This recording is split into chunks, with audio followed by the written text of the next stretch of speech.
Vamos a estudiar nuestra confesión de fe. El año pasado nos centramos prácticamente en el libro de Santiago y también un poco acerca de algunos personajes bíblicos, ¿cierto? Para terminar el año. Pero hoy nos vamos a centrar, este año, en la Confesión Bautista de Londres de 1689. Yo no sé si la tienen, si no, hermano Pablo, ¿la podría reenviar al grupo también? ¿La tienen impresa, física o si no hay en el celular? ¿Alcanzó a buscarlo? Sí, sí.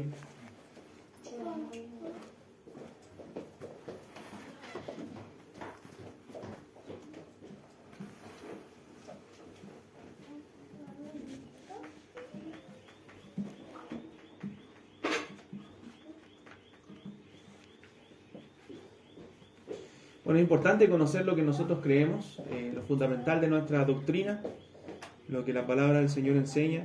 Hay doctrinas que son fundamentales para nosotros, las cuales no podemos transar. Sabemos que hay doctrinas fundamentales y otras secundarias, ¿cierto? Hay doctrinas las cuales claramente, muchas gracias hermana, nos dicen si alguien es nuestro hermano en Cristo o no. Ahí está enviada la confesión, si quieren abrirla en el PDF, en el celular. Gracias. Hay doctrinas que nos dicen si la persona con la cual estamos hablando o la iglesia con la cual tenemos comunión son nuestros hermanos en Cristo o no, ¿cierto? Hay otras que nos van a llevar a tener comunión o no con otra iglesia, pero no significa que no sean creyentes. Y hay otras doctrinas que aún se pueden tener diferencias dentro de la misma iglesia, ¿cierto? Pero las doctrinas fundamentales, ¿cierto?, nos llevan a decir si alguien es nuestro hermano en Cristo o no. Por ejemplo, no podríamos tener comunión con alguien que niegue la divinidad de Cristo, la deidad de Cristo, que diga que Cristo no es Dios, ¿cierto? No podríamos decir, vamos a tener una comunión este domingo con nuestros hermanos de la iglesia Testigos de Jehová, con el Salón del Rey. No, porque no son nuestros hermanos en Cristo. Ellos necesitan a Cristo y debemos orar por ellos para que puedan conocer al Señor, para que pueda resplandecerles la luz del Evangelio de Cristo a ellos. O iglesias que no creen que la salvación es por gracia, ¿cierto? No podríamos tener comunión porque no son nuestros hermanos en Cristo. Ellos necesitan de la gracia de Dios, necesitan la salvación. No podríamos tener comunión con iglesias que no creen en la Trinidad, por ejemplo, que es una doctrina fundamental para nosotros, en la cual se basa nuestra comunión con Dios. Nosotros tenemos comunión con un Dios trino, un Dios que es Padre, con un Dios que es Hijo y es Espíritu Santo, ¿cierto? Lo veremos en el capítulo número 2 de la Confesión de la Trinidad, ¿cierto? Que nos habla de que Dios es un ser, es una esencia, pero que cohabita en tres subsistencias: Padre, Hijo y Espíritu Santo, ¿cierto? Y los tres obran poderosamente en nuestra salvación. Por eso que tenemos comunión con el Dios Trino. El Padre fue el que planeó la salvación, el Hijo quien ejecutó la salvación en la cruz, muriendo por nosotros los pecadores, y el Espíritu Santo es quien imparte la salvación en nosotros y quien nos santifica. Es por eso que nosotros nos decimos, y a veces lo hemos dicho en la iglesia también, Padre, gracias porque moriste en la cruz por nosotros. Porque no fue el Padre quien murió en la cruz por nosotros, fue el Hijo quien murió en la cruz por nosotros, ¿cierto? Un misterio divino es la doctrina de la Trinidad, pero una doctrina importante y que aparece en las Escrituras. Entonces es importante poder definir cuáles son nuestras doctrinas fundamentales, y los primeros 8 capítulos de la Confesión, son 32, pero los primeros 8 definen cuáles son las doctrinas fundamentales. Por ejemplo, una de las doctrinas fundamentales, y lo que vamos a ver hoy día también en parte, es que nosotros creemos en la inspiración plenaria y verbal de la Escritura. Creemos que la Escritura es inspirada por Dios en su totalidad. Cada palabra de la Biblia fue inspirada por Dios. Porque hoy día la teología liberal, que se da en muchos círculos académicos, se enseña en muchos seminarios, dice que algunas partes de la palabra de Dios, ¿cierto?, son mitos, o no son personajes históricos, por ejemplo, Adán y Eva. Dicen que fueron historias que nos enseñan ciertas verdades espirituales, pero que no son personajes históricos. Y eso es una herejía. Es algo terrible decir que Adán y Eva no son personajes históricos, porque al momento de no ser históricos significa que el pecado, cómo ocurrió el pecado, ¿cierto?, tampoco fue real. Por lo tanto, no todos los hombres están contaminados o cayeron, ¿cierto?, de la gracia al momento de Adán y Eva pecar. Nosotros creemos que el pacto que Dios había hecho con Adán, cuando él le dice no comerás de todo árbol, no comerás del árbol que está en medio del huerto, puedes comer de todo árbol del huerto, excepto el que está en medio del huerto, era con Adán y su posteridad. O sea, si Adán no comía del árbol, todos vivíamos, toda su posteridad, toda su descendencia vivía en comunión con Dios. Pero si Adán pecaba y caía, Todos nosotros pecamos con Adán. Por eso que dice Romanos que en Adán todos pecamos, pero en Cristo todos somos vivificados. El pecado entró en el mundo por un hombre, y por el pecado la muerte, así la muerte pasó a todos los hombres, por cuanto todos pecaron. Es por eso que nacemos con una naturaleza pecaminosa. Entonces, si negamos la historicidad de Adán, estamos negando también, de cierta forma, la naturaleza pecaminosa del hombre, la caída del hombre. Entonces, hay doctrinas que son fundamentales de nuestra fe. Y cuando nosotros hablamos de esas doctrinas fundamentales o exponemos esas doctrinas fundamentales, nosotros estamos diciendo yo creo. La Iglesia históricamente ha dicho, ha levantado la voz para decir yo creo en esto.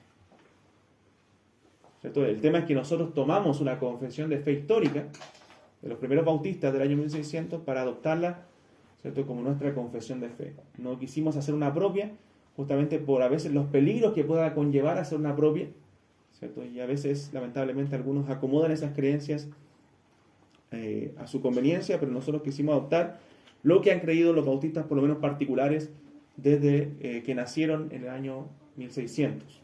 ¿Cierto? Usted sabe que los bautistas como denominación nace en el año 1600 y creemos que esta confesión de fe está basada en la Escritura y está basada, ¿cierto?, en la fe histórica, en los 2000 años de historia que la Iglesia tiene.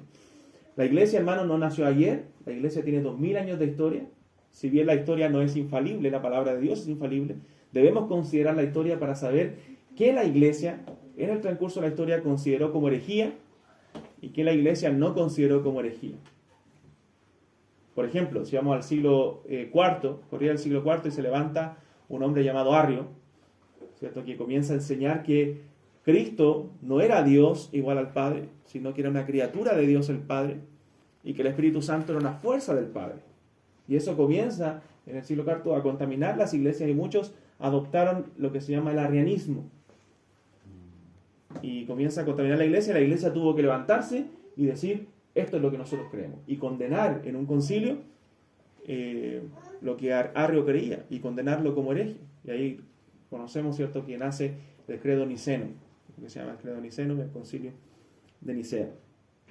Entonces la iglesia tuvo que levantarse y condenar como herejía las doctrinas de Arrio. Entonces, cuando nosotros hoy día, en nuestros tiempos, vemos a los testigos de Jehová, ¿cierto?, sabemos que no es nada nuevo debajo del sol, sino que es la doctrina arriana del siglo IV que permanece hasta el día de hoy. Si vemos a los solos Jesús, ubican a los solos Jesús, que niegan la Trinidad de Dios y hablan de que Dios es una sola persona que opera a través de la historia en distintos modos, ¿cierto? A veces como el Padre, a veces como el Hijo y a veces como el Espíritu Santo. Tengo una consulta así como para entender. Usted bien mencionó más o menos cómo es, quién es Dios y cómo opera así Padre, Hijo, Espíritu Santo. Para tener como más claro, si por decir una molécula de agua a la vez está en estado gaseoso. Bueno, normalmente se usa el ejemplo del agua, del huevo, he escuchado también, del trébol para hablar de Dios, pero no hay nada en este mundo creado que nosotros podamos tomar para hablar o explicar la Trinidad. Porque, como decía alguien por ahí, un pastor dijo, es como buscar a Steve Jobs dentro del iPhone. Parece que lo mencioné en un culto, lo mencioné en el domingo. ¿Cierto? Es como buscar a Steve Jobs, mencioné tantas veces, a Steve Jobs dentro del iPhone. O sea, él lo creó, no puedes encontrarlo tú dentro del iPhone, está por sobre eso. Dios está por sobre la creación, Él es trascendente a la creación. Por lo tanto, no hay nada creado que pueda mostrarnos, ¿cierto?, al Dios Trino, en este caso. ¿Por qué no puede ser el trébol? Porque si tú le sacas una hoja al trébol, el trébol ya no es trébol. En cambio, si tú miras a Cristo solo, Él es totalmente divino y completamente Dios. Si miras al Espíritu Santo solo, Él es completamente Dios. No puedes compararlo con el agua, porque el agua tiene que estar en líquido, en sólido, en gaseoso. No puede estar en los tres estados a la vez. Pero es como algo así, ¿no? Que están como las tres a la vez, por decirlo. Sí, pero Dios...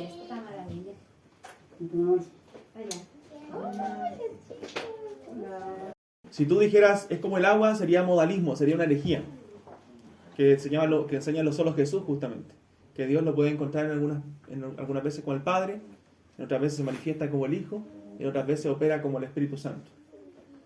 Entonces, no hay ejemplo ahí que pueda figurar. Podemos dar ejemplos que se acerquen un poco, pero nada comparable a lo que es realmente Dios, el Dios Trino. Porque Dios se puede manifestar en tres personas a la vez. Por ejemplo, lo vemos claramente en la Biblia en el bautismo de Jesús. Vemos al Hijo siendo bautizado, al Padre hablando desde el cielo, diciendo: este es mi Hijo amado en quien tengo complacencia, y el Espíritu Santo descendiendo en forma de paloma, ¿cierto? Como paloma. Entonces Dios manifestado, las tres personas a la vez. Cuando nosotros pensamos, por ejemplo, en una persona, en un ser, yo digo: Manuel, yo veo a una persona. Pero cuando pensamos en el ser de Dios, que es un solo Dios, nosotros vemos a tres personas. Es por eso que es algo inconcebible para nosotros. Pues no hay nada que sea así. No hay un ser que sea tres personas. Solo Dios. Solo Dios. Entonces, cuando vemos a Dios, vemos a un solo Dios. No creemos en tres dioses. Creemos en un solo Dios vivo y verdadero, como la Biblia lo enseña, pero que coexisten tres personas. Una sustancia, tres subsistencias. Una esencia, un ser, entre tres personas que cohabitan. Y obviamente que tienen diferentes roles dentro de la creación. El Padre es el Padre, el Hijo es el Hijo, se somete a la voluntad de su Padre sin ser menos Dios. Y el Espíritu Santo se somete a la voluntad del Padre y del Hijo. Y es el Espíritu del Padre y del Hijo, porque la Biblia lo define como el Espíritu de Cristo también, como el Espíritu de Dios. ¿Entiendes? Se somete a la voluntad de su Padre y al Hijo. Y le da gloria al Padre y al Hijo. Entonces, hay doctrinas que son fundamentales, las cuales nosotros no podemos transar. Como decía MacArthur, mejor estar unidos por la verdad, ¿cierto? Que unidos por la mentira o por el error. No podemos buscar las cosas que nos unen a veces con ciertos círculos, con sectas, ¿cierto? Con ciertos círculos que tergiversan la Escritura, porque si no deberíamos estar unidos con los católicos porque creen en la Trinidad, porque creen que Cristo es Dios, ¿cierto? Y no, ¿entiendes? No, hay doctrinas fundamentales las cuales no podemos transar. Entonces, una confesión de fe, y toda iglesia tiene una confesión de fe, aunque no la tenga escrita, la iglesia va a decir: yo creo esto. Si tú le preguntan a una iglesia o miembro de una iglesia qué creen acerca de Cristo, ellos van a decir: yo creo esto de Cristo. Entonces tienen una confesión de fe, ya sea escrita o creen algo, claro, verbal, creen algo de acuerdo a la Escritura. Entonces la confesión de fe nos da un marco en el cual nos podemos mover, ¿cierto? Pero no nos podemos salir de ese marco. La confesión de fe nos rige, ¿cierto? Nos dice: esto es lo que creemos y de aquí no podemos salir, ¿cierto? De ese marco nos podemos mover ahí dentro, pero no salir de él, porque si no sería, ¿cierto?, fuera de lo que la Escritura dice, de acuerdo a lo que nosotros creemos. Entonces, una confesión de fe histórica nos ayuda también. ¿Por qué nosotros elegimos adoptar una confesión de fe histórica? Porque nos ayuda a saber que no somos una anomalía histórica. Por ejemplo, hay muchas iglesias o sectas que dicen: que descubrí algo nuevo, ¿cierto? Descubrimos algo nuevo. Y normalmente las sectas, una actitud sectaria es creer que yo solamente tengo la verdad y que somos la única iglesia bíblica, ¿cierto? Una secta normalmente cree eso, que son la única iglesia que tiene la verdad, y si un miembro se va fuera de ahí, no hay otra iglesia verdadera más que la nuestra. Y no es así, porque hay muchos cristianos, ¿cierto?, en muchas iglesias. Entonces, nosotros adoptamos esa confesión para saber que no somos una anomalía histórica, sino que la iglesia tiene 2000 años de historia y se sabe históricamente lo que la iglesia ha creído. Se puede definir cuáles son las doctrinas fundamentales de nuestra fe y que tienen que ver con la salvación, con Dios el Padre, con Dios el Hijo. De hecho, la doctrina de Cristo, por ejemplo, históricamente ha sido atacada. Usted ve que ya la iglesia comienza con poder, ¿cierto? En el día de Pentecostés, en Hechos, capítulo 2, en adelante la iglesia empieza a perseverar, a crecer enormemente, pero ya pasan los años y 30 años después vemos a los Gálatas, por ejemplo, ya desviándose tras falsas doctrinas. Vemos a falsos maestros ya metiéndose dentro de la iglesia. Pasan 30 años más, ¿cierto? Y pasado el año 90 ya vemos a Juan en la segunda carta de Juan diciendo que si alguno dice que Jesucristo no ha venido en carne, este es el anticristo, este es engañador y el anticristo. O sea, habían herejes que estaban diciendo que Jesucristo no había venido en un cuerpo humano, sino que Cristo, eso se llama docetismo, que era una especie de fantasma, de figura humana, pero no era un humano de carne y hueso como nosotros, porque Dios, según ellos, no se puede mezclar con lo humano, con la carne. Y Juan dice: eso es una herejía, eso es una falsa doctrina, y es un anticristo aquel que cree eso. ¿Por qué? Porque es una doctrina fundamental de nuestra fe el saber que Cristo vino en carne. Porque él tenía que ser hombre, tenía que ser Dios, porque solamente Dios puede salvar, y tenía que ser hombre para morir como hombre por nosotros. Por eso dice la Escritura que hay un solo Dios y un mediador entre Dios y los hombres, Jesucristo hombre. Cristo como hombre fue nuestro mediador, aquel que intercedió por nosotros y dio su vida por nosotros, pagando el precio de nuestra maldad, cargando en su cuerpo el pecado de todos nosotros. Él tenía que morir como hombre. Por eso no podía ser un ángel. O sea, tenía que ser Dios, pero también tenía que ser hombre. Tenía que hacerse hombre como nosotros, para vivir la vida que nosotros no vivimos y pagar por nuestros pecados. Entonces todo eso nos ayuda a la confesión de fe que nosotros tenemos. A veces cuando una iglesia no tiene una confesión de fe clara, ¿cierto? Padece de un problema en su interior. ¿Por qué? Porque puede llegar mucha falsa doctrina y los miembros ser engañados. Es por eso que cuando miembros se añaden a la membresía, bueno, los que se añadieron la última vez y los que se van a añadir en el futuro, en los meses posteriores, le estamos diciendo claramente esto es lo que nosotros creemos. Porque primero, eso es sincero de nuestra parte, honesto de nuestra parte hacia ellos, para que sepan a qué iglesia se están uniendo, qué es lo que la iglesia cree. Pero también es sano para nosotros, para resguardarnos y cuidarnos, ¿cierto?, de falsas doctrinas.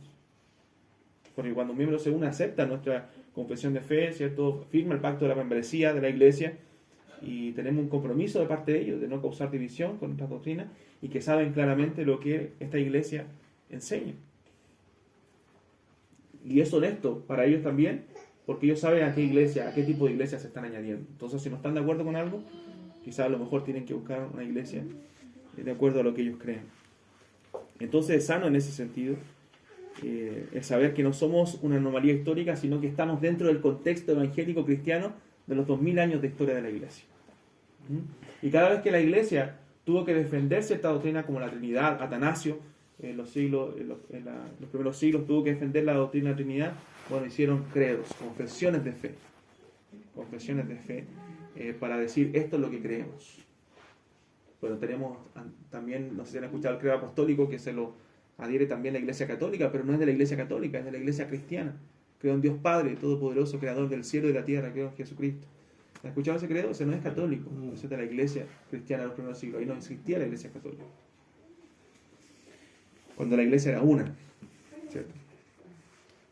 Entonces, es importante conocer, ¿cierto?, un poco la historia para poder saber que no somos raros. En cambio, si los testigos de Jehová conocieran la historia, sabrían que el arianismo siempre fue condenado como herejía. Si solo Jesús conociera la historia, sabrían que el modalismo o sabelianismo fue condenado en la historia. Que es una doctrina que ellos creen, que no es nada nuevo. La iglesia ya lo había condenado en los primeros siglos como herejía.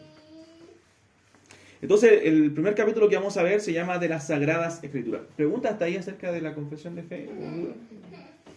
Hermanos, si tienen dudas, me interrumpen nomás.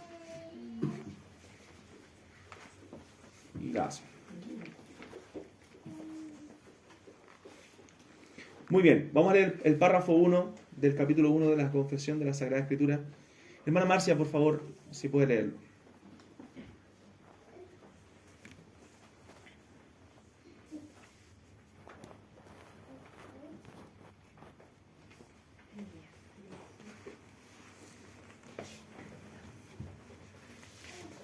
Las Santas Escrituras, 1.1. La Santa Escritura es la única regla suficiente, segura e infalible de todo conocimiento, fe y obediencia salvadores. Creo que sí. Ya, aunque la luz de la naturaleza y las obras de la creación y de la providencia manifiestan la bondad, sabiduría y poder de Dios, de tal manera que dejan a los hombres sin excusa, aún así no son suficientes para dar ese conocimiento de Dios y de su voluntad que es necesario para la salvación. Por lo tanto, agradó al Señor en muchas ocasiones y de muchas maneras revelarse a sí mismo y declarar su voluntad a su iglesia, y después para preservar y propagar mejor la verdad, y para el establecimiento y consuelo más seguros de la iglesia contra la corrupción de la carne y la malicia de Satanás y del mundo. Le agradó poner por escrito esa revelación en su totalidad, lo cual hace que las Santas Escrituras sean sumamente necesarias, habiendo cesado ya aquellas maneras anteriores por las cuales Dios reveló su voluntad a su pueblo. Amén. Gracias, hermano. Muy bien. Dejar en claro de antemano que la confesión de fe no tiene ninguna autoridad para nosotros más que ser simplemente una declaración doctrinal de lo que nosotros creemos. ¿Ya? No tiene una autoridad como la Biblia, ni se asimila en algún sentido a la Biblia, sino que creemos que simplemente resume lo que la Biblia enseña en temas fundamentales. De hecho, en el párrafo 1, ¿cierto?, comienza diciendo que la Biblia, la Escritura, las Santas Escrituras, es nuestra única, infalible regla de autoridad. La Escritura, la palabra de Dios, es infalible y inerrante para nosotros. Esta confesión fue escrita por hombres, teólogos, ¿cierto?, muy capacitados, pero aún así contiene errores, porque fue escrita por hombres. Ya vamos a encontrar errores en ella, pero creemos que en general, en los puntos, resume claramente lo que creemos que la Escritura enseña. ¿Ya? Pero la autoridad la tiene la palabra de Dios. Y cuando vamos a discusiones, ¿cierto?, teológicas, la autoridad la tiene siempre la Biblia. Entonces, el párrafo 1 nos habla de la necesidad de la Escritura, de cuánto nosotros necesitamos la palabra del Señor y cómo Dios se ha revelado a través de su palabra a nosotros. Lo que tenemos nosotros en nuestra mano, este libro maravilloso, santo, ¿cierto?, sobrenatural, es la palabra de Dios, es la revelación que Dios ha dejado para que nosotros conozcamos cuál es su voluntad, para que nosotros conozcamos la historia de redención, cómo ese plan redentor de Dios se desarrolla a través de la historia desde el Génesis hasta Apocalipsis, pero también que nosotros conozcamos cómo debemos conducirnos en esta vida como creyentes, ¿cierto? La Biblia nos enseña cómo conducirnos, cómo vivir vidas dignas del Evangelio de Cristo, pero el propósito principal de la Escritura es mostrar a Cristo, mostrar la redención de Cristo, la obra redentora del Dios Salvador, de cómo en el capítulo 3 ya del Génesis, cuando el hombre pecó, el Señor promete, ¿cierto?, un pacto de gracia, promete, ¿cierto?, una promesa de salvación, diciendo que en la simiente de la mujer iba a venir aquel que iba a herir a la serpiente en la cabeza y ésta le heriría en el calcañar. Ahí comienza la semilla del Evangelio, comienza a crecer el Evangelio, el plan redentor que se va a revelar en todas las Escrituras progresivamente desde ese punto. Esto comienza a revelarse paso a paso. Después Dios le revela a Abraham, ya que no era simplemente la simiente de la mujer, sino que era la simiente de Abraham, la descendencia de Abraham, en la cual iban a ser benditas todas las familias de la tierra. Y Gálatas 3 nos revela que esa simiente de Abraham, en la cual iban a ser benditas todas las familias de la tierra, es Cristo. Cristo es la verdadera simiente de Abraham. Y todos los que estamos en Cristo somos hijos de Abraham por la fe. Entonces, las Escrituras son necesarias para nosotros. Y vamos a ir al Salmo 19, que nos habla de la revelación de Dios. Dios se ha revelado a través de su palabra. Hermanos, lo dijimos en el estudio de discipulado, los que estuvieron, Dios no es un descubrimiento del hombre. No es que conocemos a Dios porque el hombre le descubrió, ¿cierto?, como los arqueólogos descubren ciertas cosas de la vida antigua. Nosotros conocemos de Dios porque a Dios le ha placido en su gracia y misericordia revelarse al hombre. Él se ha revelado a nosotros.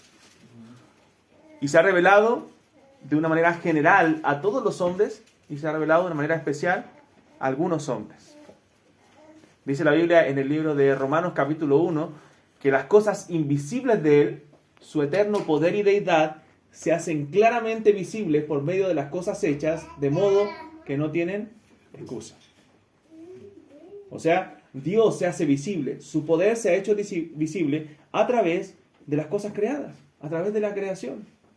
O sea, Dios se da a conocer de manera general a todos los hombres a través de la creación. De modo que el hombre no tiene excusa de decir, Dios no se ha revelado a mí. De esa gente que vive en etnia, ¿cierto?, en la selva, y nunca nadie ha llegado a hablarle, a civilizarlo, ¿cierto?, a hablarle del Evangelio, no tienen excusa, porque la creación ha revelado de manera general al Creador. ¿Cuál es el problema del corazón del hombre? El problema es el pecado del hombre, que aún cambia al Creador por las cosas creadas.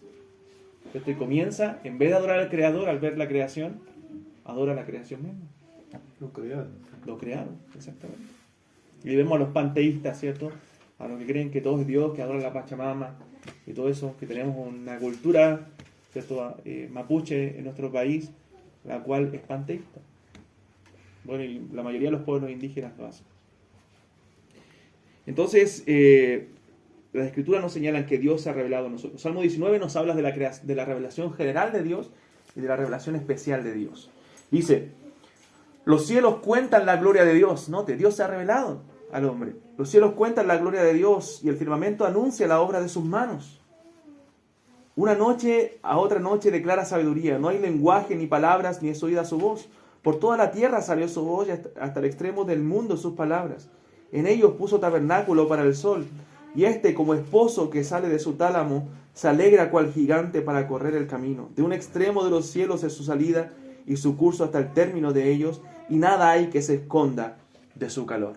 O sea, Dios se ha revelado de manera general. En la creación nosotros podemos ver el poder de Dios, podemos ver la mano de Dios. ¿Quién no ha mirado la creación, las montañas, ¿cierto? La naturaleza y decir, wow, qué tremendo es Dios? ¿Qué colores ha hecho Dios? Que son imposibles de imitar, ¿cierto? Que solamente la creación los tiene. ¿Cuántas veces has tú, hermano, alabado a Dios por la creación? Porque los cielos cuentan la gloria de Dios. Pero el corazón del hombre corrompe eso. Corrompe.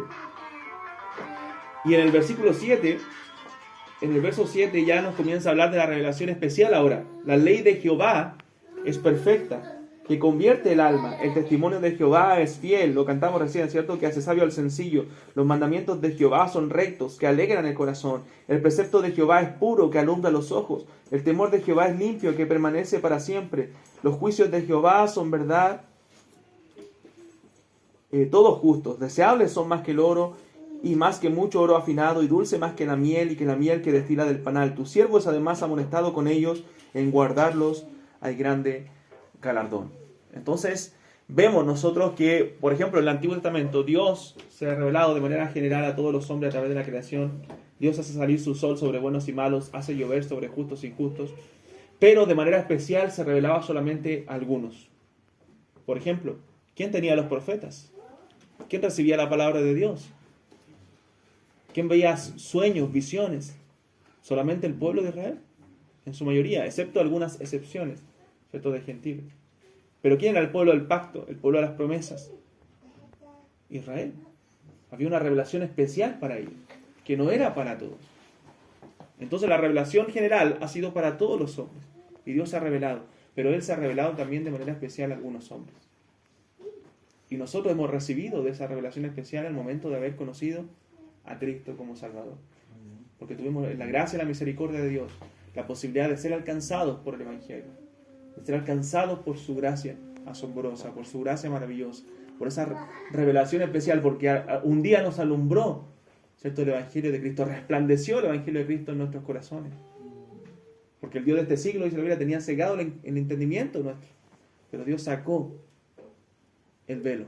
Dios se reveló especialmente a nosotros para que nosotros pudiésemos, ¿cierto?, rendir nuestra vida a Él. Entonces Él se revela de manera especial y de manera general. Y las Escrituras, las Santas Escrituras, son la condensación, por así decirlo, de toda la revelación especial de Dios. ¿Cómo Dios se reveló en el Antiguo Testamento? A ver, algunos tipos de revelación, ¿recuerdan? Voz audible, ¿cierto? Dios hablaba de manera audible, en sueños. Eso es revelación general. Eso fue lo que... Ya revelaba sus juicios también. ¿Recuerdan el Urim y Tumim? Yo también se revelaba su voluntad a través de Urim y Tumim.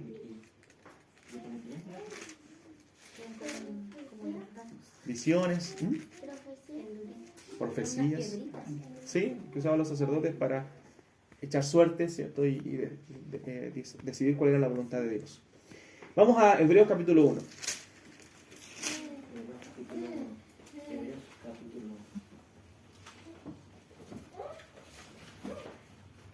Entonces, Dios puede ser conocido porque Él se ha revelado. Y se ha revelado de manera especial. Y la palabra de Dios, ¿cierto?, es la revelación final de Dios. Todo tipo de revelación quedó guardado, condensado, terminado en la palabra de Dios. La revelación de Dios se ha cerrado el canon al momento de terminarse la Biblia, por lo cual ya no hay revelación como en otros tiempos, sino que hoy Dios se revela a través de su palabra profética más segura, a través de la revelación final que es la palabra de Dios. No es Dios me habló, Dios me dijo, es ¿qué dice la Biblia? Esa es la revelación de Dios. ¿Qué dice la palabra de Dios? Hebreos capítulo 1, verso 1 dice, Dios, note cómo dice, habiendo hablado muchas veces y de muchas maneras en otro tiempo a los padres por los profetas, en estos postreros días nos ha hablado por el Hijo, a quien constituyó heredero de todo y por quien asimismo hizo el universo. Ya cuando llegó el cumplimiento final de la revelación, ¿cierto? De todos los tipos, de todos los símbolos, el cual es Jesucristo, ¿cierto? Dios ya cesó la forma antigua de hablar, ¿cierto? A través de los profetas en otro tiempo, y hoy Él se ha revelado por su Hijo. ¿Dónde nosotros encontramos a su Hijo Jesucristo? A través de su palabra. Ahí lo encontramos revelado. Él se muestra a través de su palabra. Es por eso que agradó a Dios salvar a los hombres por la locura de la predicación. Es a través de la palabra que el Señor convierte el alma, como dice el Salmo 19, ¿cierto? A través de la palabra en la cual Dios obra en nuestro corazón a través de su Santo Espíritu y la aplica y nos da a conocer verdades, se revela a nosotros a través de ella. De hecho, ¿cómo podemos conocer los atributos de Dios, la naturaleza de Dios? A través de su palabra. Lea los salmos solamente y se va a encontrar con cuántos atributos de Dios, con cuánta profundidad de la Escritura, ¿cierto?, que nos revela algo de Dios. Y el Antiguo Testamento, por sobre todo, nos revela mucho acerca de los atributos y carácter de Dios. Entonces, la revelación general, como decía la confesión de fe ahí, que leyó la hermana Marcia, el capítulo 1, no puede salvar, es insuficiente para salvar. Si bien revela a Dios la creación, la revelación general no salva. Es la revelación especial la que obra en los corazones para salvación. O sea, Dios se revela a través de su palabra. Es una obra redentora, una revelación redentora. Entonces eso, el saber que Dios salva a través de su revelación especial, hace necesarias las Escrituras para nosotros. Porque las Escrituras no revelan a Dios, las Escrituras nos revelan el plan de salvación. Por eso, ¿qué le dijo Pablo a Timoteo? Y que desde la niñez has sabido las Sagradas Escrituras, las cuales te pueden hacer sabio para la salvación que es en Cristo Jesús. Pregunta el texto, ¿qué te puede hacer sabio para la salvación que es en Cristo Jesús? Las Sagradas Escrituras. O sea, las hacen absolutamente necesarias para la salvación. No es que vamos a ir a la iglesia, ¿cierto?, y poner una película ahí, o una obra de teatro, para conmover las emociones de la gente y que puedan ser salvos. No, es la locura de la predicación, es el Evangelio, es la palabra de Dios lo que va a obrar en los corazones, porque ella es la que convierte el alma. Los demás pueden mover emociones, ¿cierto? Se pueden manipular incluso las emociones, pero lo que va a salvar es la revelación especial de Dios. La palabra de Dios es la que tiene poder, que es viva y eficaz para salvar a los pecadores. Entonces, eso hace necesario las Escrituras para nosotros. Timoteo sabía desde la niñez las Sagradas Escrituras, habían sido enseñados por su abuela Loida y su madre Eunice. En la Escritura había sido nutrido por Pablo y todo eso lo hizo sabio para la salvación en Cristo Jesús. Es por eso que nosotros pedimos con urgencia que los padres enseñen a los hijos la palabra de Dios desde pequeños, cada día en su hogar. Que no es responsabilidad de la iglesia, sino la iglesia es un complemento a la enseñanza de los padres, pero los padres tienen la responsabilidad de enseñar a sus hijos cada día la palabra de Dios. Tenemos esa responsabilidad de enseñar a nuestros hijos. Porque al hablarles del Evangelio, al exponernos al Evangelio, los hacemos sabios para la salvación que es en Cristo Jesús.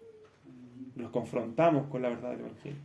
Hasta que esa verdad un día penetra en sus corazones, ¿cierto? Y obra milagrosamente para salvación. Eso no depende de nosotros, eso depende de Dios. Pero nosotros sembramos la semilla en ellos. Entonces, podemos tener, hermanos, esta palabra escrita porque Dios conservó su palabra. Dios propagó los escritos, ¿cierto? Y, la misma Biblia nos señala que no necesitamos nada fuera de ella. La Biblia es suficiente para nosotros. Es suficiente. Ella nos responde todas las cosas que son necesarias para la salvación, que son necesarias para la santificación del creyente. Están ahí en la palabra. ¿Qué pasa con algunas iglesias que ya no creen?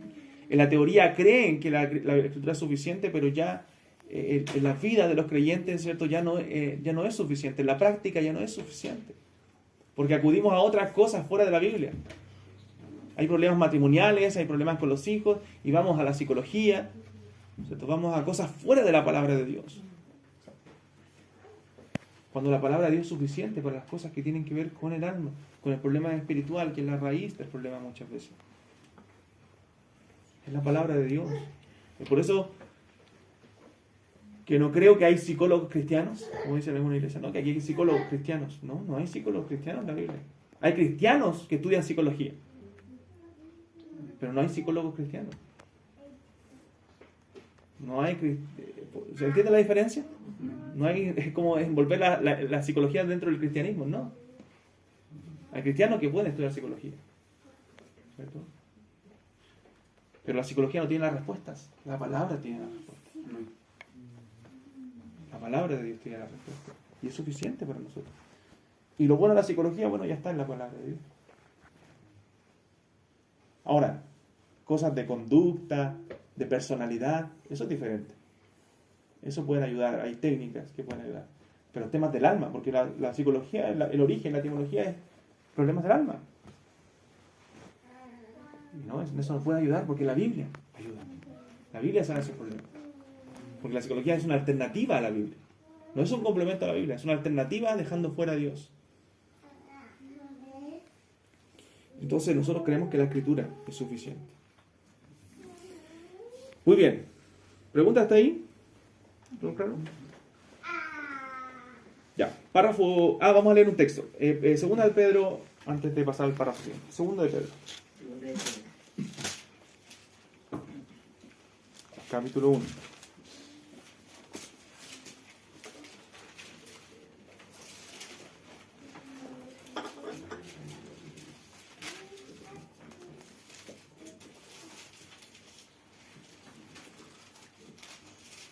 Verso 19.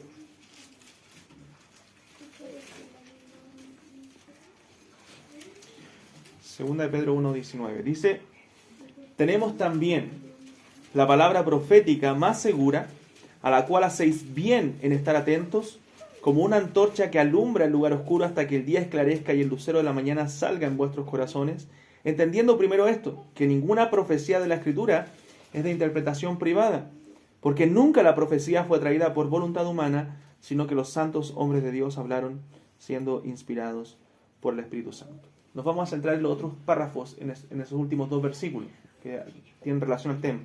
Pero el verso 19 dice que tenemos la palabra profética más segura, a la cual debemos estar atentos.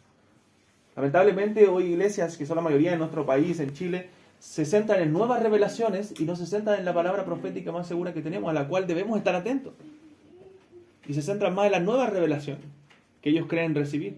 Pero la Escritura nos señala que debemos estar atentos a esta palabra de Dios, a esta profecía segura e infalible que tenemos en nuestras manos, en la cual debemos estar atentos y que alumbra como una antorcha en nuestras vidas, hasta que el día esclarezca y el lucero de la mañana salga en vuestros corazones. Vamos al párrafo 2 y 3. Párrafo 2 y 3. Mano Víctor, ¿lo tiene la confesión para poder leer párrafo 2 y 3?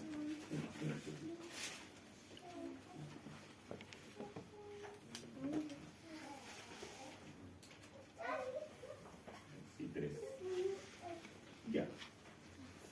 Bajo el nombre de las Sagradas Escrituras o palabra de Dios escrita están incluidos los libros del Antiguo y Nuevo Testamento, que son Antiguo Testamento.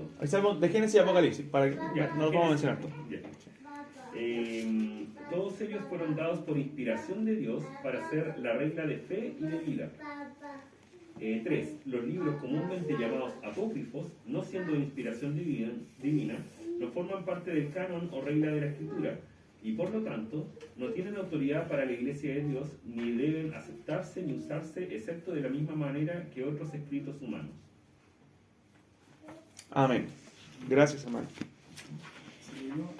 Muy bien, entonces el primer párrafo nos habla de la necesidad de la Escritura, de cuánto el creyente necesita las Escrituras, cuán necesarias son para nosotros y que son nuestra única regla infalible de fe y conducta, ¿cierto? Nuestra regla final. Pero el párrafo 2 y 3 nos habla de la identidad de la Escritura. ¿Qué es lo que define las Escrituras? ¿Cuáles son las Escrituras? ¿Cómo se componen las Escrituras? Porque algunos dicen, no, el Evangelio escondido de Judas, el Evangelio, bueno, la Iglesia Católica dice los libros apócrifos, o ellos le llaman deuterocanónicos, ¿cierto? Son parte del canon, pero la confesión nos dice que el libro, o sea, la Biblia, se se completa, ¿cierto?, de 66 libros. ¿Cuántos del Antiguo Testamento? 39 y el Nuevo 27, ¿cierto? De Génesis a Malaquías y de Mateo a Apocalipsis, ¿cierto? Ahí tenemos nuestros 66 libros que se definen como inspirados por Dios. La palabra inspiración tiene relación con la obra de Dios en aquellos hombres que escribieron las Escrituras de tal modo, Dios los inspiró de tal modo, obró en ellos de tal modo, que en ese momento en que escribieron las Escrituras, esos hombres eran infalibles. O sea, era imposible que esos hombres pudieran cometer errores. En ese momento, ¿cometieron errores? ¿Eran pecadores? Sí, por supuesto, igual que nosotros. Pero en el momento de que escribieron las Escrituras, ellos fueron infalibles. No podían cometer errores porque Dios estaba escribiendo su palabra a través de ellos. Ojo, no toda la revelación que ellos recibieron fue a través de voz audible. No es que ellos estaban todos escuchando la voz de Dios y escribiendo. No, porque por ejemplo, en lo que hizo Lucas, de escribir Lucas y Hechos, la inspiración de Dios fue en el momento que Lucas comenzó a recolectar y a estudiar y a indagar. O sea, Lucas indagó y recolectó toda la información, y ese proceso fue el que Dios inspiró para que Lucas, ¿cierto?, escribiera la palabra, que nunca fue traída por voluntad humana. La escribieron hombres, pero no fue traída por voluntad humana, sino que esos hombres hablaron siendo inspirados por el Espíritu Santo.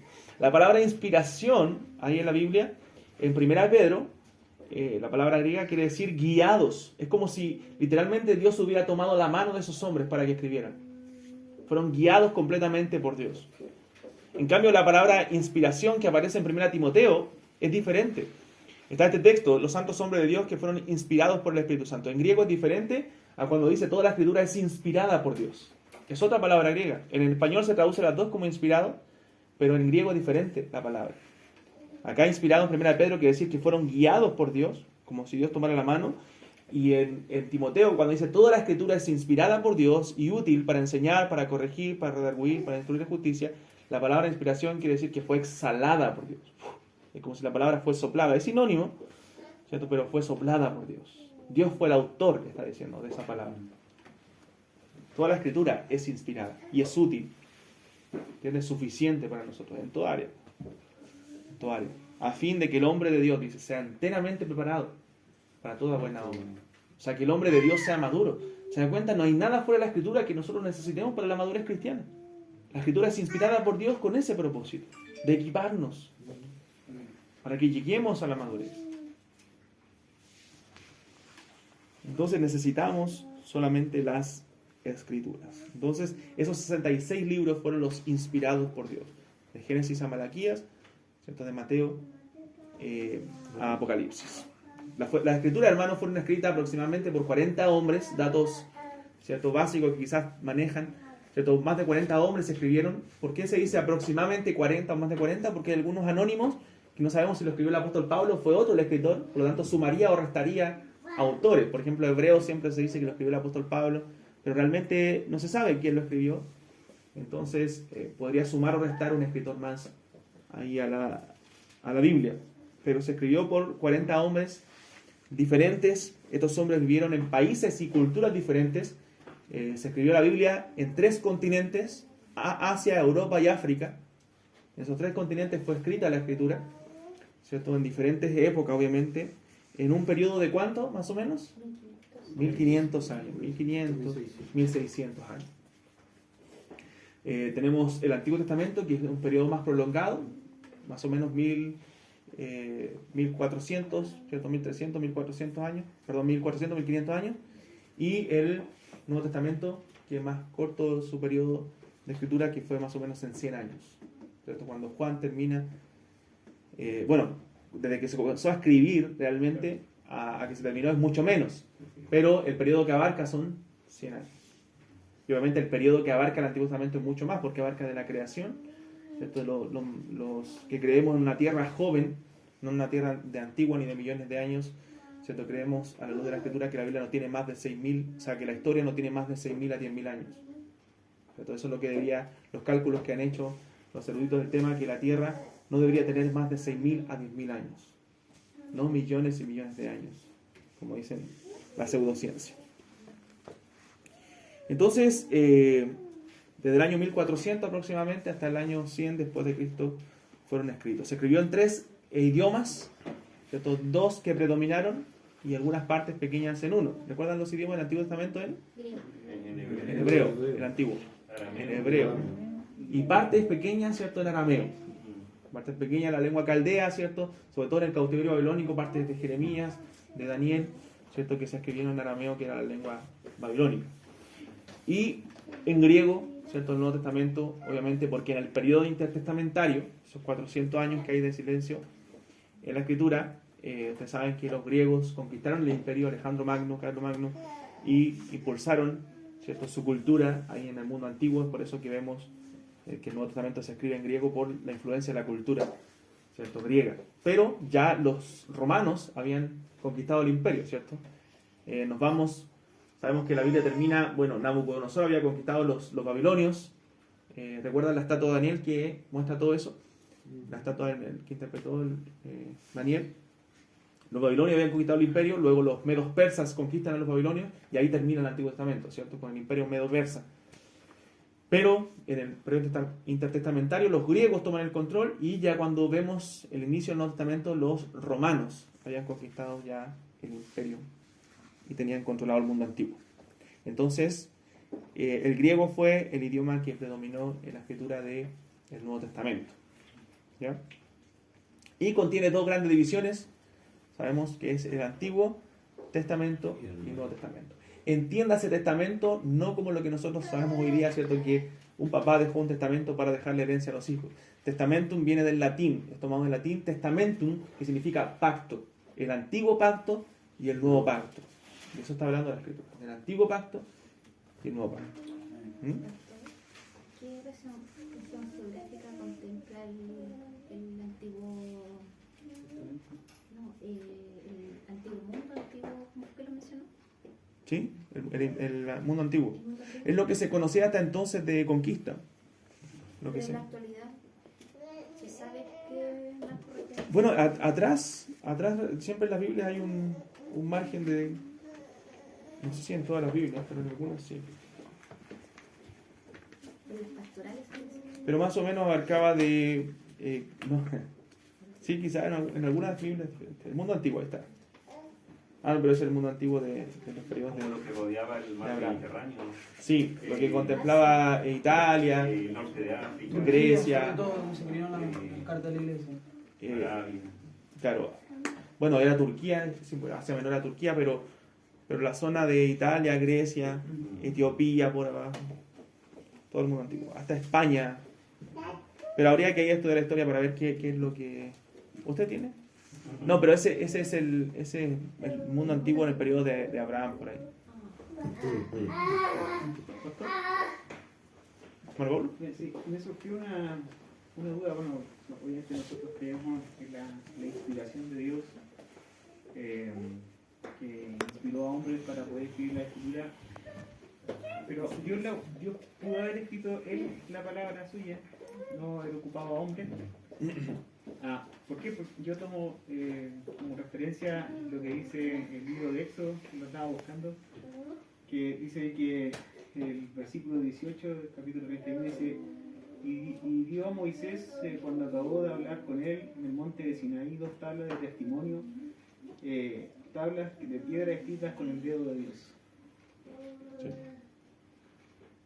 Ahí escribe. Sí, pues los 10 mandamientos, las tablas las escribió Dios con sus dedos.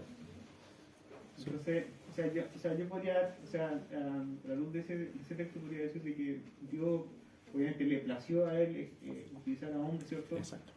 Pero sí, por ejemplo, Dios pudo haber sí. escrito la... Sí, pues, se preguntaba, ¿podría Dios haber escrito sus palabras? Por supuesto. La podría haber enviado del cielo si quiere lista. Soberano. Sí, Él es Dios. Pero Él le plació escoger a hombres comunes y corrientes como nosotros para revelar su voluntad, ¿cierto? Sin afectar ni las emociones ni la personalidad de esos hombres. Nosotros sabemos que la escribieron coperos, reyes, pescadores, Sí. ¿cierto? Extracto de cualquier Claro, de cualquier estatus social, aún sin afectar las emociones. Por ejemplo, vemos las emociones reflejadas de los salmos, por ejemplo. Como el salmista dice, era mis lágrimas, mi pan de cada día. Jeremías en sus lamentaciones, cómo se lamenta por la condición del pueblo. O sea, vemos reflejadas las emociones de los hombres, pero sabemos que todo eso estaba inspirado por Dios. Aún vemos escrito los pecados de los hombres, pero todo eso fue inspirado, guiado por Dios. De tal forma que esos hombres, a pesar de que expresaban sus emociones, no podían cometer errores, ¿cierto?, en la forma de escribirse, porque Dios estaba guiando ese proceso. Ese es el proceso de inspiración. Ahora, la revelación fue progresiva, ¿cierto? No es que Dios, la Biblia, se juntaron los 40 y escribieron de una, no. Fue un periodo de 1500 años, o sea, Moisés imposible conociera a David, ni menos a los apóstoles, ¿entiendes? Entonces, fue un periodo prolongado y de manera progresiva. Dios reveló sus verdades de menos a más. No vemos inmediatamente revelado completamente a Jesucristo, ni la Trinidad claramente en la Biblia, aunque hoy la podemos entender en el Antiguo Testamento a la luz del Nuevo, ¿cierto? Pero fue la revelación progresiva. Usted menciona de que entre el hiato que hubo entre el Antiguo y el Nuevo Testamento fueron de 400 años. ¿Se sabe por qué ese periodo de silencio? Dios guardó silencio, en muchos periodos Dios nos reveló su voluntad por la condición del pueblo. El pueblo terminó en una muy mala condición, Dios había desechado a la nación de Israel. Termina con juicio el libro de Malaquías, y Dios guarda silencio porque Él lo decidió así hasta la venida de Cristo, o hasta Juan el Bautista. Entonces, a veces Juan el Bautista preparar el camino del Señor. Pero en un pasaje en Samuel dice que no había revelación con frecuencia por la condición del pueblo, porque la condición del pueblo era tan mala espiritualmente que no había revelación con frecuencia. Entonces podemos atribuir esa falta de revelación, obviamente, al plan divino de Dios, plan soberano de Dios, pero también a la condición de Israel, de la nación, del pacto. Pero por eso termina con palabra maldición. Termina con juicio. Sí. Termina con juicio. Israel después de tanta oportunidad, había vuelto del cautiverio, tuvo 70 años cautivo por su idolatría.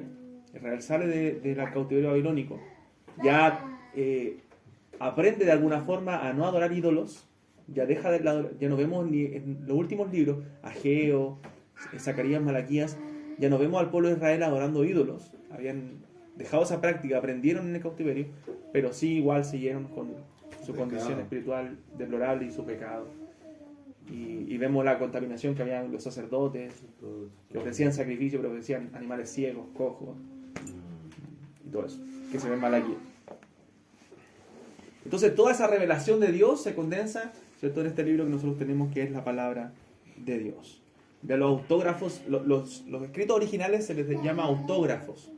Los autógrafos originales ya no están esas copias. Obviamente por el material que se escribieron ya se desintegraron, ¿cierto? Ya no están. Se escribió la Biblia en principio en papiros, en hojas de papiros, que era una planta, ¿cierto?, que estaba a la orilla de ríos, especialmente el río Nilo. Y de ese material se hicieron las hojas en las cuales se escribieron la palabra de Dios. Luego se hicieron en pieles de animales, ¿cierto?, pergaminos o códices, y eran más duraderos. Pero los autógrafos originales ya no están. Lo que hay de la escritura son copias originales de los textos, ¿cierto? Copias de los textos originales, que las más antiguas datan del 100 y algo después de Cristo. O sea, son bien tempranas. No hay ningún libro que tenga copias tan antiguos que tengan copias tan tempranas del texto original. Y no solo eso, sino que hay muchísimas copias, y que todas concuerdan prácticamente el 99,9% entre sí. Entonces, lo que tenemos en nuestras manos son traducciones a nuestras lenguas vernáculas, ¿cierto? Traducciones de los textos originales a nuestro idioma. Traducción al español, traducción al inglés, traducción a los diferentes idiomas. Son traducciones de la Biblia. ¿Por qué? Algunos se preguntan, ¿por qué? Porque algunos defienden un solo texto, ¿no? Solamente la Reina. A mí me gusta mucho la Reina Valera, yo no la cambio. Me gusta, me encanta. Pero algunos dicen, no, solo la Reina Valera, y si lees otra Biblia, entonces eres herejía. No, las traducciones siempre se pueden mejorar. Las traducciones siempre cualquier estudioso de idioma va a saber eso, que las traducciones siempre se pueden mejorar, siempre que se basen en el texto original.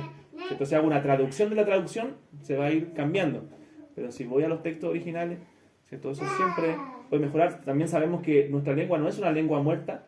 La lengua el griego koiné, ¿cierto? Y el hebreo que se escribieron los textos originales son lenguas muertas, ya no es el mismo griego ni hebreo que se habla hoy día. Por lo tanto, no cambia, no va a variar. En cambio, nuestra lengua sí varía. Por ejemplo, la 1909, ¿han escuchado la versión 1909? Traduce la palabra salvación como salud. No sé si lo han leído. Y hoy día no se entendería salud como salvación. Como crió. Claro, hay palabras que ya... Crió. Sí, crió, dice crió, no creo, crió. Entonces, hoy día palabras que están obsoletas en el lenguaje o que no se entiende de la misma forma. Salud no se entiende como salvación. Entonces se necesitaba una revisión más moderna, ¿cierto? En la que se hizo en 1960, que es la que manejamos mayormente. Y bueno, ya de la Reina Valera hay revisiones hasta 1995, incluso más ya. Sí, más. Entonces, usted puede comparar y ayudarse con diferentes versiones o traducciones. Eso no es malo. Excepto traducciones manipuladas como la traducción del Nuevo Mundo, que es la traducción de los Testigos de Jehová, que realmente ha sido manipulada para su conveniencia. Pero aún así no pueden negar ciertas verdades aún con esa traducción. Una pequeña consulta. Cuando usted dice de que cuando los escritos originales ya no han de existir, cuando usted menciona copia, creo que usted mencionaba que los reyes hacían como copias de la misma escritura, ¿no? Habían copistas. Sí, habían copistas. No recuerdo en este momento los nombres de uno de los... Bueno, escribas se llamaban los masoretas. Gracias, hermano. Los masoretas eran los que también traducían, o sea, escribían y usaban una serie de normas para poder escribir fielmente el texto, porque lo hacían a mano. Entonces, eran muy fieles y si se equivocaban en algo, no, lo volvían a hacer. Incluso para escribir el nombre de Dios, hacían un ritual de lavarse las manos, de hacer varias cosas, porque era el nombre santo de Dios. Entonces, eran muy fieles en sus... Y en el título con eso fueron las que se rescataron, por decirlo así. Sí, son las copias. Hay miles de copias. De hecho, los masoretas es importante ellos porque ellos pusieron vocales al Sí, hebreo. el hebreo era de puras consonantes. Sí. Sí. Pero por evitar o sea, por guardar la santidad de no caer en lo que hoy se ha caído, pues de usar el nombre de Dios en vano para cualquier tontera. Entonces ellos para evitar eso, entonces esa pausa lo utilizaban por Señor. Ya los judíos que entendían perfectamente esto tan sagrado, sabían que se estaba refiriendo prácticamente al Padre, pues al Dios verdadero. Claro. Por esa única razón. Es que se cuidó de eso, pues. Cambiaban el nombre de Dios por Señor. Señor. Adonai, pues. Sí. Señor. Y bueno, la traducción del nombre de Dios, que era el tetragramatón, ¿cierto? Ya, claro, 4 consonantes. Le pusieron las consonantes de Adonai, del Señor. Entonces ahí suena como algo como Jehová o Yahweh, que sería más fiel. ¿Hermano, va a decir algo? No. Eso. Bueno, algunas traducciones, como la Biblia de las Américas, por ejemplo, no traduce el nombre de Jehová, sino que traduce Señor, justamente, o Dios. Las partes que dice Jehová. Esta versión que es la que 1999 de la Reina Valera. 1999. La textual. Llave. Está el término llave. Usa Yahvé, ya. Llave. Sí. Yahweh, algunos usan Yahvé Ajá. o Jehová. Muy bien, entonces lo que tenemos nosotros son traducciones. Hay traducciones, ¿cierto? La Reina Valera en sus diferentes versiones, ¿cierto? Traducciones y versiones. ¿Cierto? La traducción Reina Valera en sus diferentes versiones y revisiones 1960 y todas las que tenemos la nueva traducción viviente, nueva versión internacional, ¿cierto? La Biblia de las Américas. Y hay dos tipos de formas de traducir. Hay unas traducciones que se llaman traducciones literales y traducciones dinámicas. De 3 formas. Y paráfrasis. O sea, nosotros encontramos traducciones literales, dinámicas y paráfrasis. Las traducciones literales son las que intentan traducir el texto del idioma original palabra por palabra. En lo personal, son textuales. Creo que se deben ocupar esas en el culto público, en lo personal. Que son como la Reina Valera, Biblia de las Américas, Biblia textual, ¿cierto? Que conozco que traducen palabra por palabra. Y hay Biblias que son de traducción dinámica, como la NTV, una traducción viviente, una versión internacional, ¿cierto? Y otras también, que traducen la idea central del texto. Ellos quieren que permanezca la idea central, pero no necesariamente deben traducir palabra por palabra. No sé si han visto los traductores Que a veces cuando alguien está hablando en inglés o en otro idioma, ellos tratan de traducir la idea la idea de lo que dijo, más que ir palabra por palabra. Eso es una traducción dinámica. Y eso hacen muchas versiones, como la NBI o NTV. Y hay paráfrasis que simplemente parafrasean el texto, ¿cierto? Cuando tratan de decir lo que dijo de una forma más sencilla. Pero esa yo, lo personal, no la recomiendo mucho, solamente en algunas cosas para aclarar, que puedan servir, pero pueden suavizar mucho el texto. Ahí tenemos Nueva Biblia al Día, ¿cierto? Lenguaje actual. Dios habla hoy. ¿Dios habla hoy también es? ¿Sí? Católica esa, pero es bueno. Sí. Sí, se ve que es católico. Muy bien, entonces, bueno, la primera traducción, ¿por qué uno dice, no, es que tienen que ir a los textos originales? Bueno, el Señor Jesús mismo usó traducciones bíblicas. Se dice que el Señor usó la Septuaginta, que es la traducción del Antiguo Testamento, ¿cierto?, al griego, que se hizo en ese periodo intertestamentario, y esa fue la Biblia del Antiguo Testamento, se dice que usó nuestro Señor Jesucristo. Entonces, las traducciones siguen siendo la palabra del Señor, porque Dios ha preservado su palabra y nos ha permitido tenerla en nuestros propios idiomas. Y eso es una bendición, ¿cierto? Que no tengamos que saber todo griego y hebreo para entender la Biblia, sino que la tengamos en nuestros propios idiomas. Si bien algunas cosas de griego y hebreo aclara, sobre todo los predicadores vamos de repente al texto original para buscar alguna palabra por ahí para aclarar la idea, pero siendo sinceros, la mayoría de las palabras dice lo mismo. La mayoría de las palabras significa lo mismo. A veces he ido al griego, al hebreo y es lo mismo. Sí. Hay algunas palabras sí aclara, sí ayuda en acción y hay que ir. Pero en la mayoría de las palabras dice exactamente lo mismo en nuestro idioma.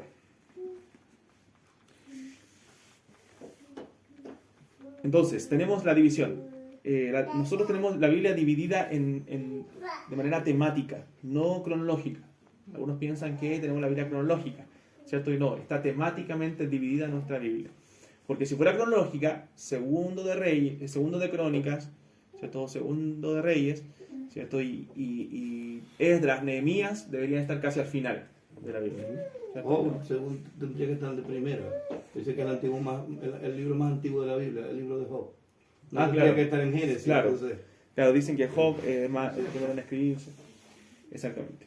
En el Nuevo Testamento, los Gálatas, aunque los evangelios relatan la vida de Cristo. Los Santiago dicen que es de los primeros. ¿Con qué fin sería ella? ¿Con qué fin sería ella en vez de cronológico temático? No, porque el orden en que se hizo, en que lo hicieron los que juntaron finalmente la Biblia, fue un orden temático y no cronológico. Un tema de orden. El orden. De hecho, también los textos originales no fueron escritos con versículo y capítulo. Entonces, no, eso se escribió, se hizo después. Claro, hay que buscar de Isaías. Claro, para nosotros ha sido bueno el tener versículo y capítulo, pero eso se hizo mucho posterior a la bosqueada, pastor. Un bosquejo de la Biblia para nosotros es una maravilla, o sea, porque está por tema. Claro. ¿Cuándo se hizo eso de dividirla por versículos? ¿Se sabe? Hay varias divisiones. Primero se hizo por capítulos, pero creo que la hizo un rey, creo, la que nosotros tenemos, como el año 1500, por ahí.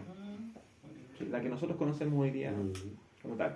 De hecho, los títulos tampoco son inspirados, para que sepamos.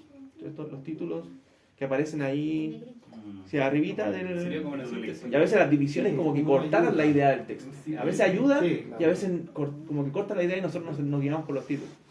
Pero no fueron inspirados. Excepto lo de los salmos, cuando dice al músico principal, salmo de David, eso sí es inspirado. Si en este rigor uno debería leerse así como el libro, por decirlo así, de corrido. Bueno, yo creo que hay cosas que ayudan, pero otras cosas que no ayudan, a veces lo cortan la idea del texto. La idea de pensamiento. La Biblia textual está así. Sí, hay algunas Biblias que no traen los títulos. Hay varias. Que no traen títulos para ayudar en ese sentido. El pastor, igual ahí en cuanto a las traducciones, lo único que a veces complica cuando se traduce de un idioma a otro es la riqueza lingüística de un idioma versus otro a veces. Sí. Porque, por ejemplo, en el griego, amor se escribe de 3 formas o 4 formas diferentes. Así es, y nosotros todos se lo usa amor. O también a veces cuando, creo que también, por ahí me decían que la palabra ley, a veces cuando Jesús, incluso como que uno dice, como que queda descolocado, dice como que estuviera hablando algo contra la ley. Y no es ley, sino que es como tradición de los ancianos, como que eso estaba tratando de decir el texto, pero claro, lo traducen como ley y no hay... Es bueno eso que dice el hermano, porque por ejemplo pasaba en lo que le dije recién de inspiración, que son dos palabras distintas en griego y que dan como un sinónimo, una connotación distinta. Y lo que dice el amor, por ejemplo, había distintos tipos de palabras que definían el amor en el griego. Y por ejemplo, no se nota en la historia de Jesús con Pedro. Cuando Pedro restaura a Jesús después de su resurrección, Jesús le dice: Pedro, ¿me amas? ¿Recuerda? Y la respuesta es: Señor, tú sabes que te amo. Pero Pedro usa otra palabra que Cristo no usa para amor. Cristo usa ágape y Pedro usa filios. Es como que era Cristo: Pedro, ¿me amas? Señor, tú sabes que te quiero. Pedro está respondiendo así. Y a las nuevas traducciones lo han hecho así. Le dicen: Señor, tú sabes que te quiero. Entonces, en esas cosas ayuda el griego mucho. Como dice el hermano. Sí. Ya, entonces, por ejemplo, el Antiguo Testamento judío estaba dividido de distinta forma que el nuestro. Pero, de hecho, se componía de 22 a 24 libros. Y lo dice: ¿cómo nosotros tenemos 39? Sí, pero no era un tema de que nosotros tengamos más libros, sino un tema de división. Por ejemplo, para ellos había un libro que se llamaba los 12, que eran los profetas menores. Los libros solamente se llaman los 12. Crónicas es un solo libro, para nosotros es primero y segundo de Crónicas. Reyes también es un solo libro, primero y segundo de Reyes. Samuel lo mismo. Y Esdras y Nehemías también un solo libro, para nosotros es Esdras y Nehemías. Es un tema de división. ¿Cómo se divide nuestra Biblia? Bueno, el Pentateuco, primeros 5 libros, ¿cierto? Los 5 rollos, eso significa la palabra Pentateuco. 5 rollos: Génesis, Éxodo, Levítico, Números y Deuteronomio. Ahí están los primeros 5 libros. Después tenemos libros históricos. Ahí está la otra división temática, libros históricos, de Josué a Esther. Josué, Jueces, Ruth, primero y segundo Samuel, primero y segundo Reyes, primero y segundo Crónicas, Esdras, Nehemías, Esther. Luego los libros de sabiduría, ¿cierto? Poéticos o de sabiduría: Job, Salmos, Proverbios, Eclesiastés, Cantares. Profetas mayores, luego, no porque eran más grandes que el otro, sino porque el contenido es mayor. Claro, porque era más largo. Sí, es más largo el libro. Sí, Isaías, Jeremías, Lamentaciones, Ezequiel, Daniel. Y los profetas menores, que son los otros 12, Daniel, Joel, Amalaquías. Joel, Amós, Abdías, Jonás, Miqueas, Daniel, Augusto, Ponías, Peso, y luego en el Nuevo Testamento tenemos los 4 evangelios, tema, nuevamente Mateo, Marcos, Lucas, un libro histórico, Hechos, ¿cierto? Las 13 cartas paulinas de Romanos a Filemón, ¿cierto? 13 cartas del apóstol Pablo. Después Hebreos, tenemos las cartas universales o generales que le llaman, de Hebreos a Judas, y luego un libro apocalíptico que es, o profético, lenguaje apocalíptico más que profético, que es Apocalipsis.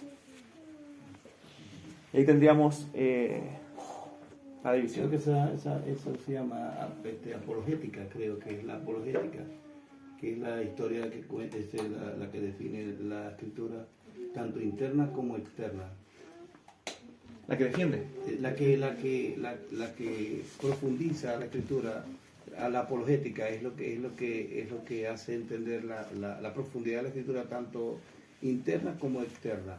Y entonces ahí prácticamente donde todo lo que el pastor ha dicho, ahí es donde defiende todo, o sea, desde lo que se supone que fue el comienzo pues del periodo, todo es tremendo esa parte.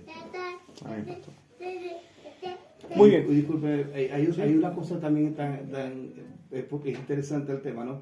Es que, fíjese, la Biblia reconoce por haber escrito 2 tipos de profetas, el mayor y el profeta menor, pero también reconoce otros que no escribieron como profetas.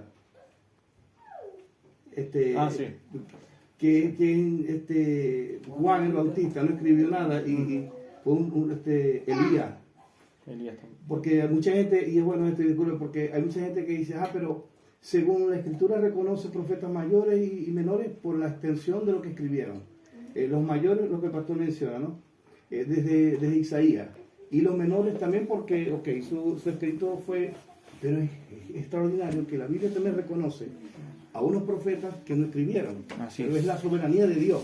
Cuestionar eso es, y yo digo, porque el pastor decía, cuestionar eso es calentarse la cabeza. Eso es Dios, pues. Soberanía, así lo quiso Dios. Amén. Y otro dato, no todos los profetas recibieron revelación. Porque uno entiende profecía como profeta, como recibir la revelación de Dios. ¿No? Juan el Bautista Él vino a pregonar un mensaje, Así es. a preparar el camino del Señor. Así es. Pero vemos a Juan recibiendo revelación directa de Dios. De- Entonces, O también para eso. exhortar o reprender a veces, Exacto. como el profeta Natán. Claro.